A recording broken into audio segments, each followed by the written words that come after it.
अमरावती जिल्ह्यात मुसळधार पाऊस 24 तासात झालेल्या अतिवृष्टी व मुसळधार पावसाने नुकसान 550 हेक्टर शेती पिकांचे नुकसान तर 441 हेक्टर शेती पूर्णपणे खरडून निघाली। मोर्शी तालुक्यातील हिवरखेड येथे घराची भिंत अंगावर पडल्याने 3 वर्षीय बालक स्वरूप गांजरे याचा मृत्यू तर त्याच कुटुंबातील 39 वर्षीय महिला गांजरे या गंभीर जखमी। 55 घरांची पडझड।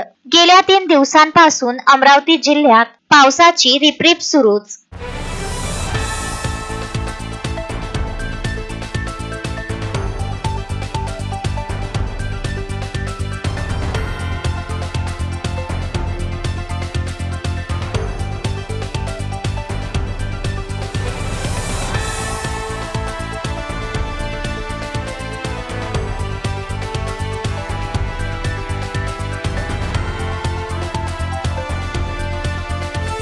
Bureau report Amravati.